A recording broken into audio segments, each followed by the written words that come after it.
Iran ने खलीज फारिस में America का एक और तैयारा मार गिराया है। ये एक ताज़ा तरीन अपडेट है जिसमें A-10 तैयारा आबना हुर्मस के करीब तबाह किया गया है।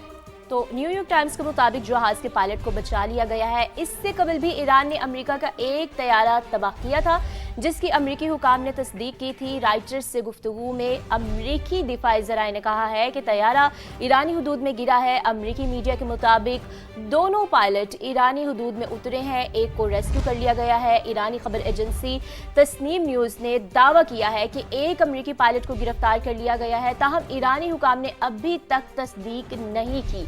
पायलट की तलाश में अमेरिकी C-130 तैयारा और 2 हेलीकॉप्टर्स ईरानी हदूद में निचली परवाज करते रहे हैं।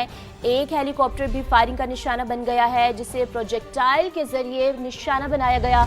ईरानी पासदारान इनकलाब के मुताबिक तबाह होने वाला तैयारा F-35 है, ताहम अमेरिकी मीडिया का कहना है कि मलबा F-15 से मुताबिकत रखता है। तो एक जानिब बात को माना जा रहा है, लेकिन इंटरेस्टिंगली आप ये देखें कि अमेरिकी तैयारा गिराने के बावजूद ईरान से मुज़ाकरात जारी रहेंगे। ये सदर ट्रंप कह रहे हैं ये जंग है और हम जंग में हैं। अमेरिकी सदर ने ऐसा कहा है। पायलट को नुकसान पहुंचा तो अमेरिका क्या इक़दाम करेगा पता नहीं। अमेरिकी सदर ने ये कहा है। तो एक बहुत ही डिफरेंट स्टेटमेंट अमेरिकी सदर की जानिब से इस बार सामने आया है। और इस वक्त की अगर बात करें तो ईरान की इसराइल पर यलगार हुई है। सेहूनी रियासत पर मिसाइलों की बौछार हुई है। 7 शहरों में 17 मकामात पर मिसाइल दाग दिए गए हैं। तल अवीव समेत मुख्तलिफ इलाकों में सायरन बज उठे हैं। हर तरफ तबाही के मनाजिर हैं। आग भड़क उठी है। बनी बराक में मुतअद्दिद इसराइली शहरी जख्मी हुए हैं। मुत्तहिदा अरब अमारात और सऊदी अरब पर भी नए ड्रोन हमले हुए हैं। अबू धाबी की गैस तनसीबात में आग भड़क उठी है। मिसाइल का मलबा गिरने से 12 अफराद जख्मी हुए हैं। तो बहरीन में भी ड्रोन का मलबा घर पर गिर गया, 4 अफराद जख्मी हुए हैं। इसराइल और अमेरिका की ईरान पर जारियत जारी है। तेहरान और कराच पर शदीद बमबारी भी की जा रही है। तो इस वक्त सूरत हाल जो हम आप तक रिपोर्ट कर रहे हैं सिचुएशन रूम से मशरिक़ वस्ता की, वो ये है कि ईरान की इसराइल पर यलगार, सेहूनी रियासत पर मिसाइलों की बौछार, 7 शहरों में 17 मकामात पर मिसाइल दागते, तल अवीव समेत मुख्तलिफ इलाकों में सायरन बज उठे। हर तरफ तबाही के मनाजिर हैं। कुछ मनाजिर हम भी आपको टेलीविजन स्क्रीन पर दिखा रहे हैं। आग भड़क उठी। बनी बराक में मुतादिद इसराइली शहरी जख्मी हुए। मुत्तहिदा अरब अमारात और सऊदी अरब पर भी नए ड्रोन हमले हुए हैं। अबू धाबी की गैस तनसीबात में आग भड़क उठी है।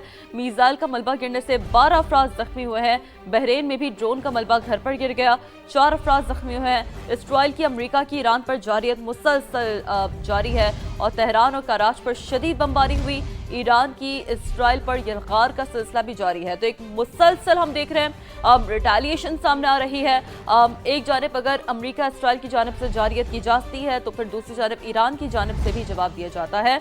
और थोड़ा सा अगर हम ये भी देखें कि जब अमेरिकी अवाम से मुखातिब था तब हमारे रहनुमाओं पर हमले किए गए, ये कहना है और बहुत ही अहम तरीन स्टेटमेंट सामने आ रही है। खारजा पॉलिसी के सरबराह को निशाना बनाया गया, उनकी अहलिया भी शहीद हो गई।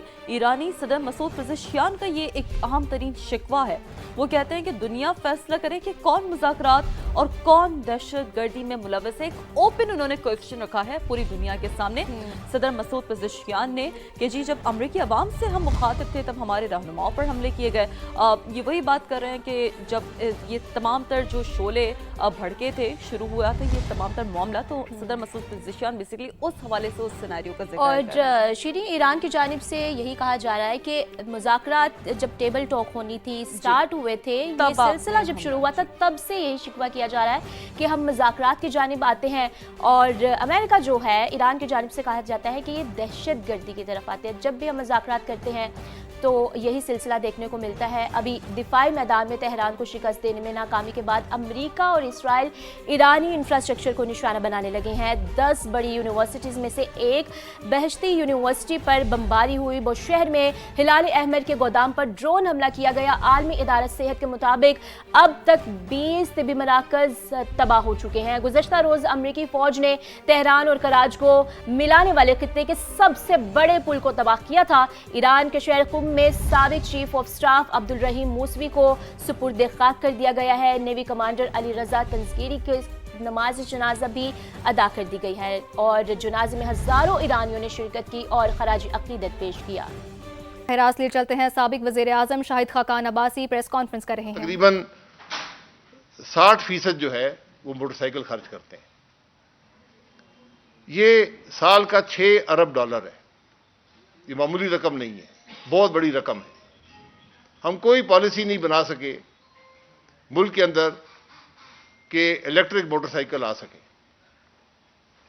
چین جیسے ملک نے بین کر دیے دوسرے موٹر سائیکل, اور وہاں صرف شہری علاقے میں وہاں الیکٹرک موٹر سائیکل چلتے ہیں, دوسرا موٹر سائیکل نہیں چل سکتا کیونکہ آواز بھی پیدا ہوتی ہے, آلودگی بھی ہوتی ہے. انہوں نے بند کر دی ہے. قیمتیں بھی گر چکی ہیں الیکٹرک موٹر سائیکلز کی.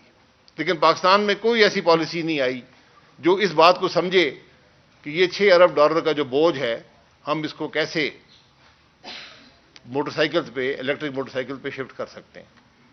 نہ ہی ہم نے بجلی کی گاڑیوں کی طرف توجہ دی, بلکہ ان کو مہنگا کر دیا کہ وہ یہاں بکی نہ سکیں.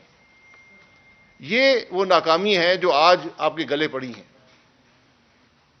حکومتیں پالیسیز بناتی ہیں جو دور رس نتائج دیکھتی ہیں کہ کس طرح یہ حالات پیدا ہوں اگر ملک کی مشکل ہو, اور آپ کی مشکلات ہمیشہ سے ڈالر کی نہیں ہیں. تو اس کے بارے میں کوئی پالیسی نہیں بنی. اور آج حقیقت یہ ہے کہ ہر موٹر سائیکل والا آج $7,000 اس کا خرچہ ہے جو موٹر سائیکل چلاتا ہے. $7,000 ماہانہ اس کا خرچہ ہے موٹر سائیکل کا. اس میں سے بھی 40% رقم جو ہے وہ ٹیکسز ہے. یعنی ہر موٹر سائیکل والا $3,000 ٹیکس جو ہے وہ حکومت کو ہر مہینے ادا کرتا ہے پیٹرول کی قیمت کی صورت میں. یہاں پر آپ اسلام آباد کی دکان سے $3,000 مہینے کا نہیں لے سکتے, آپ کسی کاروبار سے نہیں لے سکتے. آپ کے اسمبلی کے ممبران ہیں جو $3,000 ٹیکس نہیں دیتے مہینے کا, لیکن آپ ہر موٹر سائیکل والے سے آج $3,000 کا ٹیکس لے رہے ہیں. کیا آپ نے سوچا اس بارے میں کبھی؟ حکومتیں فیصلہ کر کے بات کا اعلان کرتی ہیں. ہم فیصلے کر کے سوچتے ہیں کہ عوام پہ کیا بوجھ پڑے گا. جب ری ایکشن آتا ہے, جب ٹی وی پہ, سڑک پہ, خبروں میں, اخبار میں بات آتی ہے, پھر ہمیں سوچتے ہیں کہ ہاں یا تو بڑی ظلم ہو گیا, اب $80 کم کر دیتے ہیں. اس $80 کا کوئی مقصد نہیں ہے, اس سے کوئی ریلیف نہیں ہے. آپ کی پالیسیز اگر درست ہوتی تو یہ اتنا بوجھ عوام پہ پڑتا ہی نہ. یقیناً اس میں کوئی شبہ نہیں ہے, دنیا میں تیل کی قیمتیں بڑھ رہی ہیں, اور جس طریقے سے بڑھ رہی ہیں اس کا ماضی میں کوئی ثانی نہیں ہے. کہ ماضی میں جو یہ سارے انڈیکسز تھے اکٹھے بڑھتے تھے, جس میں برینٹ ہے, WTI ہے, یہ پلیٹس ہے. اس دفعہ یہ علیحدہ بڑھ رہے ہیں. یعنی پیٹرول کی قیمت جو ہے, ڈیزل کی قیمت جو ہے وہ تیل کی قیمت کو فالو نہیں کر رہی, اس سے زیادہ بڑھ رہی ہے, کیونکہ ریفائننگ کیپیسٹی دنیا میں کم ہو گئی ہے جنگ کی وجہ سے. یہ سارے حالات ہیں جو ملک کی آج ہیں. اگر ہم نے اپنی پالیسیز درست کی ہوتی تو آپ کو یہ مشکل نہ ہوتی. سب سے بڑی بات یہ ہے, لوگ حل کی بات کرتے ہیں, میں حل کی بات کرتا ہوں. ہم ہمیشہ مسئلے کی بات کرتے ہیں کہ جی وہ بڑی, کل بھی وزیر صاحب نے کہا کہ جنگ ہو گئی ہے, اس میں جہاز بند ہیں, ہرموز بند ہے, تو ہمیں بڑی مشکل ہے.